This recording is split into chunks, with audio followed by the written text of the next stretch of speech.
Danas ćemo nastaviti sa obradom nove nastavne jedinice kretanje vazduha, vetrovi. Kako bismo što uspešnije savladali ovu novu nastavnu jedinicu, malo ćemo se podsjetiti gradiva koje ste radili prethodnih časova. Navedi klimatske elemente. Klimatski elementi su sunčevo zračenje, insolacija, temperatura vazduha, vazdušni pritisak, vetrovi, isparavanje, vlažnost vazduha, oblačnost i padavine. Šta utiče na promenu vazdušnog pritiska? Na promenu vazdušnog pritiska utiču temperatura vazduha, vlažnost vazduha i nadmorska visina. Koja je posledica razlike u vazdušnom pritisku? Kao posledica razlike u vazdušnom pritisku javlja se kretanje vazduha. Horizontalno kretanje vazduha naziva se vetar. Do kretanja vazduha dolazi usled promene vazdušnog pritiska, kome prethodi promena temperature vazduha. Različiti delovi planete se različito zagrevaju, tako da se iznad tih oblasti formiraju različiti pritisci. Vetar uvek duva iz oblasti visokog prema oblasti niskog vazdušnog pritiska. Koje su to osobine vetra? Svaki vetar ima svoj pravac, ima svoju brzinu, a ima i svoju jačinu. Pravac vetra. Pravac vetra označava stranu sveta sa koje duva vetar. Što znači? Ako kažemo da duva zapadni vetar, to znači da vetar duva iz pravca zapada. Uređaj kojim određujemo pravac vetra zove se Wildov vetrokaz, a kako ovaj uređaj izgleda možemo da vidimo na ovoj prvoj fotografiji. Druga fotografija prikazuje nam ružu vetrova. Ruža vetrova je grafički prikaz srednje jačine i brzine vetrova iz pojedinih pravaca. Kao što vidimo, prikazane su strane sveta koje označavaju pravce iz kojih vetar duva.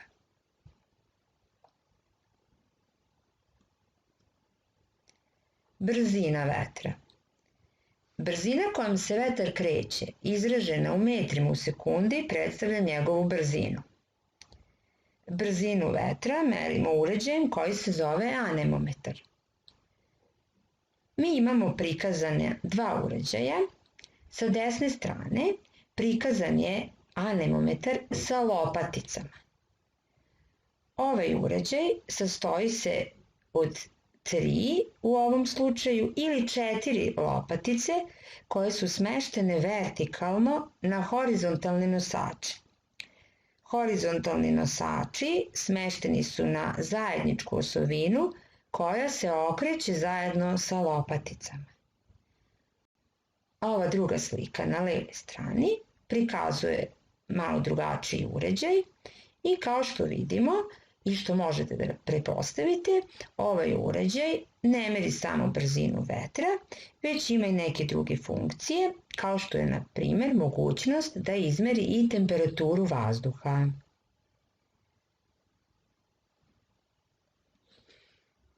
Jačina vetra.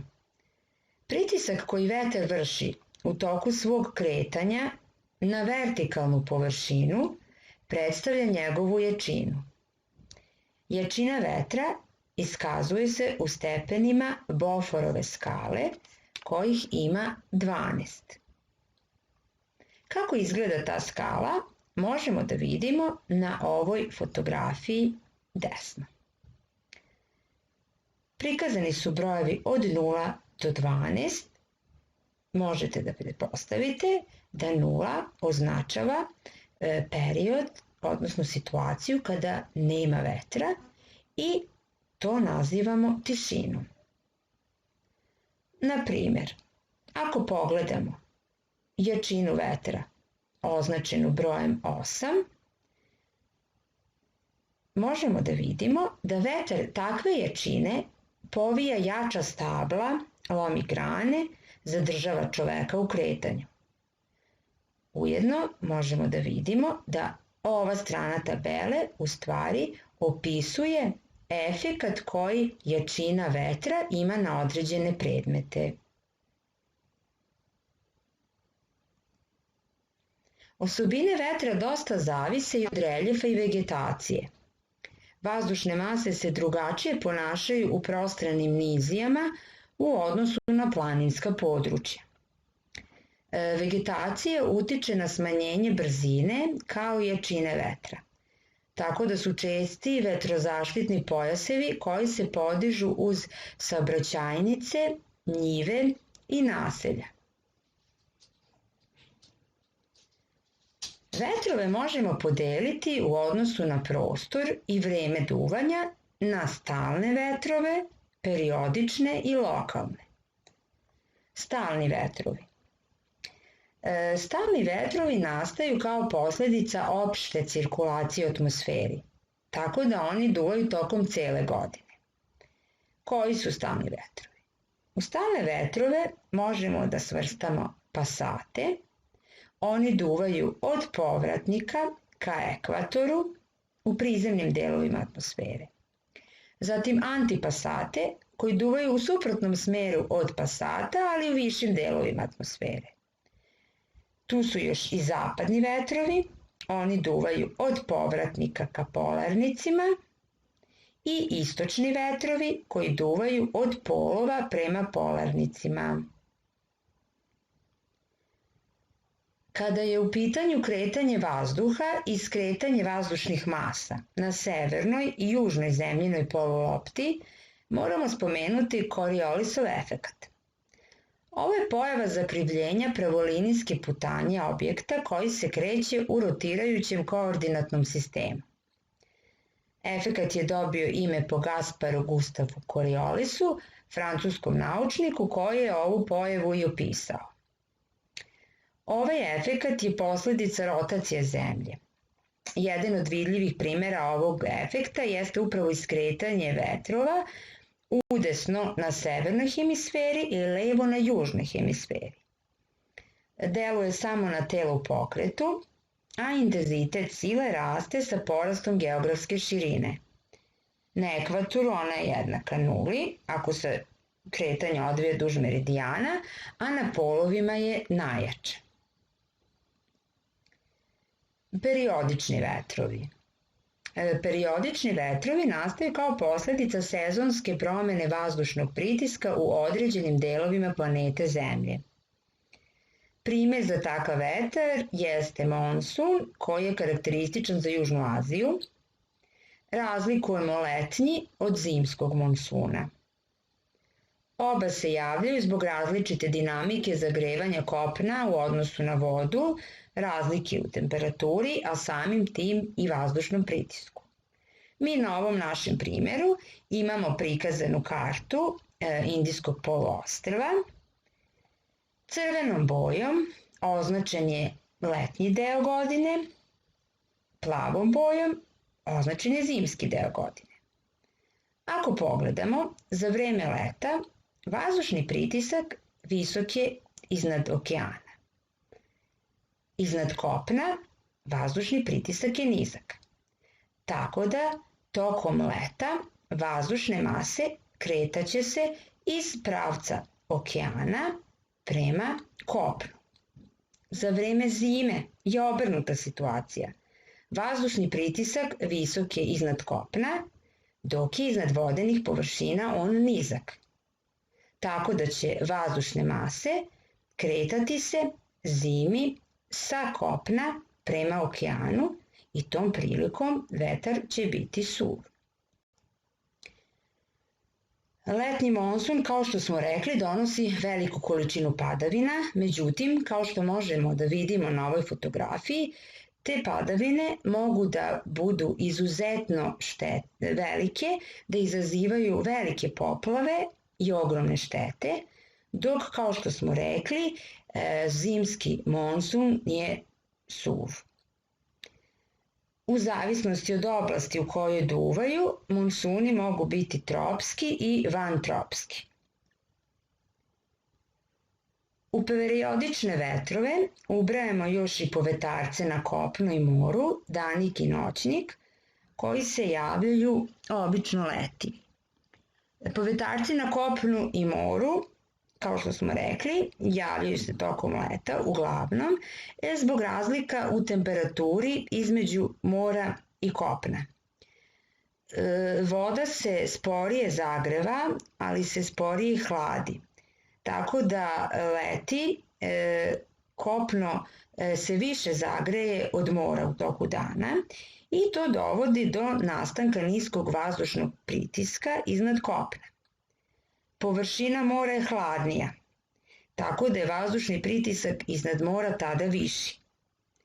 Iz tog razloga za vreme leta danju duva povetarac sa mora na kopno. Tokom zime, noću, kopno je hladnije i tada vetar duva sa kopna na more.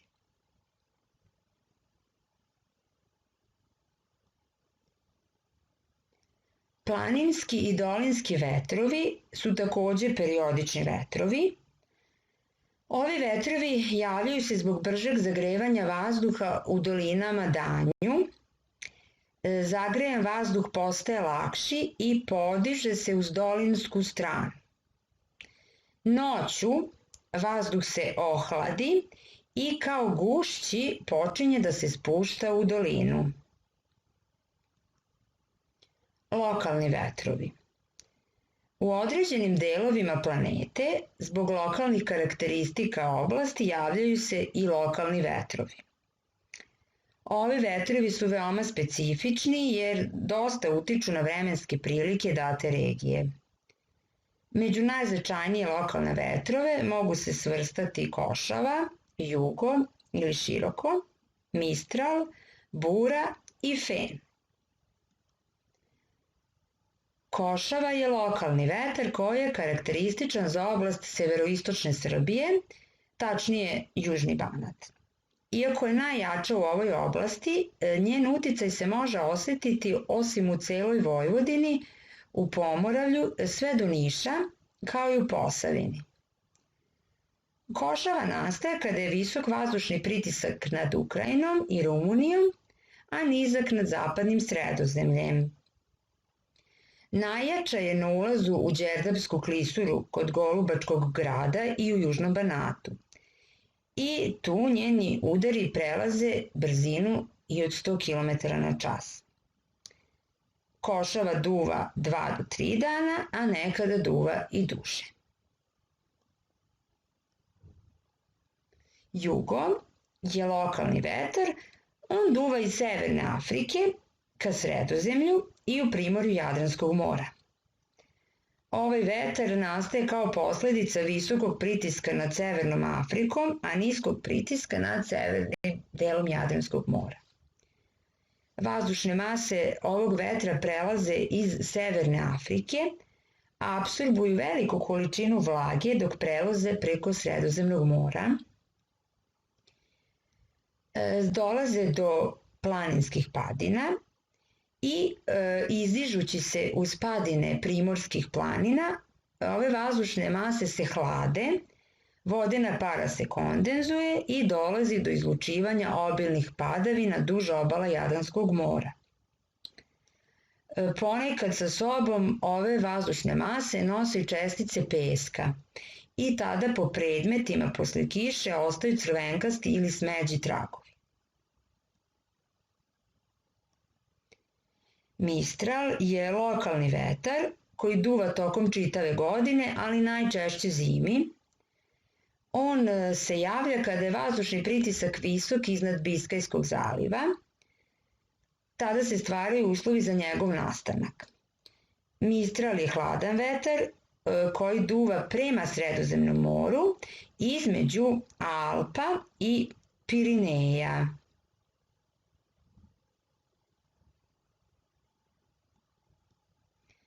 Bura je lokalni vetar.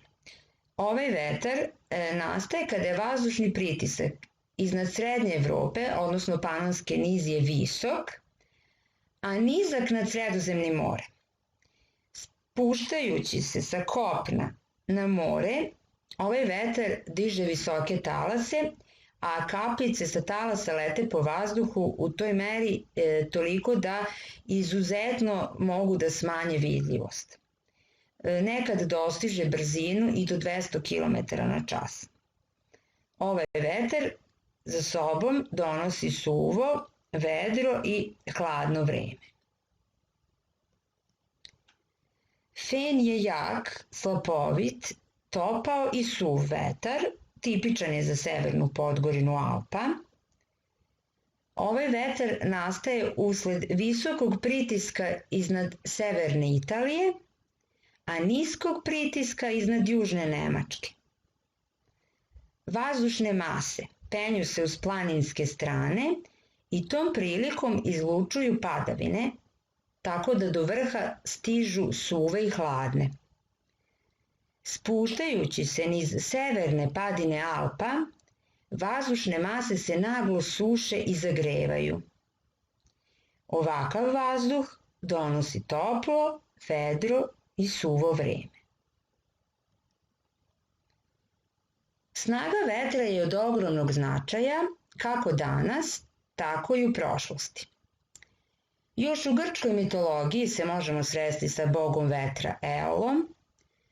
Od davnina su ljudi uočili snagu vetra i koristili. Na teritoriji današnje Šri Lanke koristili su se monsunski vetrovi za pogon peći. Postoji veliki broj modela brodova koje koriste vetar kao pogon.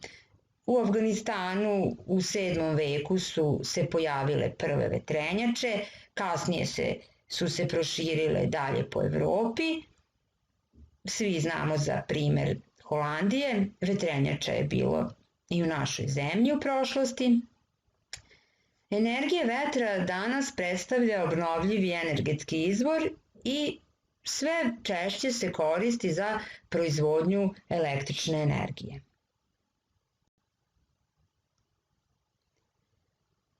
Nadam se da je lekcija bila jasna, da nije bila teška, tako da sad možemo malo da ponovimo gradivo. Kako nastaje vetar i koje su njegove osobine? Vetar nastaje zbog razlika u vazdušnom pritisku na zemljinoj površini kao posledica njenog nejednakog zagrevanja. Kako možemo da ublažimo izloženost vetru kada su u pitanju saobraćajnice, naselja i poljoprivredne površine?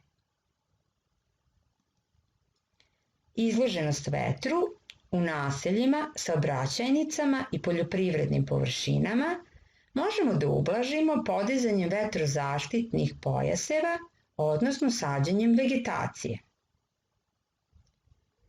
Nabroj lokalne vetrove i izdvoj vetar koji je karakterističan za našu zemlju.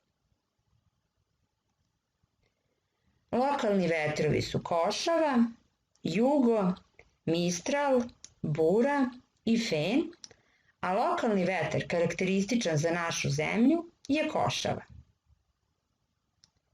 Šta predstavlja Boforova skala? Boforovu skalu koristimo za iskazivanje jačine vetra. Ova skala ima 12 stepeni i označava efekat vetra na pojedinim predmetima. Kada je u pitanju energetika, da li se snaga vetra može iskoristiti? Snagu vetra možemo koristiti za dobijanje električne energije. Ako planiramo da u julu putujemo u Indiju, kakvo vreme možemo da očekujemo? Ako u mesecu julu putujemo u Indiju, očekuje nas letnji monsun koji donosi velike količine padavina.